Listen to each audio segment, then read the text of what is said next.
କପିଳାସ ଉଚ୍ଚ ମାଧ୍ୟମିକ ବିଦ୍ୟାଳୟରେ ନୂଆ ଓ ଯୁବ ଓଡ଼ିଶା ନବୀନ ଓଡ଼ିଶା ଉଦ୍ଯାପିତ।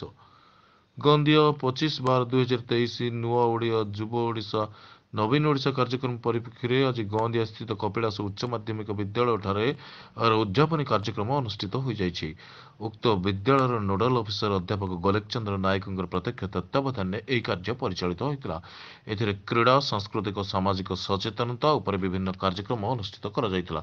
ବିଦ୍ୟାଳୟର ସମସ୍ତ ଛାତ୍ର ଏବଂ ଛାତ୍ରୀମାନେ ଅଂଶଗ୍ରହଣ କରିଥିବା ବେଳେ ଉକ୍ତ ବିଦ୍ୟାଳୟ ପରିସରରେ ଥିବା ଏକ ରଙ୍ଗାରଙ୍ଗ ପରିବେଶ ମଧ୍ୟରେ ଅନୁଷ୍ଠିତ ଉଦ୍ଯାପନୀ ଉତ୍ସବରେ ମୁଖ୍ୟ ଅତିଥି ଭାବରେ ଢେଙ୍କାନାଳ ଜିଲ୍ଲାର ବିଧାୟକ ସୁଧୀର କୁମାର ସାମଲ, ଢେଙ୍କାନାଳ ଜିଲ୍ଲା ପରିଷଦ ଅଧ୍ୟକ୍ଷ ଅର୍ଚ୍ଚନା ପୁହାଣ, ସମ୍ମାନିତ ଅତିଥି ଭାବରେ ଗଣ୍ଡିଆ ପଞ୍ଚାୟତ ସମିତି ଅଧ୍ୟକ୍ଷ ରୀନାରାଣୀ ଖଟୁଆ, ବିଶ୍ୱନାଥ ଜେନା ପ୍ରମୁଖ ଯୋଗଦାନ କରିଥିଲେ। ପ୍ରଥମେ ଅତିଥିମାନେ ପ୍ରାରମ୍ଭରେ ମହାପ୍ରଭୁ ଜଗନ୍ନାଥଙ୍କ ପଟ୍ଟଚିତ୍ରରେ ପୁଷ୍ପମାଲ୍ୟ ଅର୍ପଣ କରି ପ୍ରଦୀପ ପ୍ରଜ୍ୱଳନ କରିଥିଲେ। ବିଦ୍ୟାଳୟ ଅଧ୍ୟକ୍ଷ ବୀରକିଶୋର ଦତ୍ତଙ୍କର ସଭାପତିତ୍ୱରେ ଅନୁଷ୍ଠିତ ଉତ୍ସବରେ ମଞ୍ଚାସୀନ ଅତିଥିମାନଙ୍କୁ ପ୍ରଥମେ ଫୁଲତୋଡ଼ା ଉତ୍ତରୀୟ ପ୍ରଦାନ କରାଯାଇ ସ୍ୱାଗତ କରାଯାଇଥିଲା। ବିଦ୍ୟାଳୟର ପୂର୍ବତନ ଅଧ୍ୟକ୍ଷ ବିଜୟ କୁମାର ପଟ୍ଟନାୟକଙ୍କୁ ସମ୍ବର୍ଦ୍ଧିତ କରାଯାଇଥିଲା।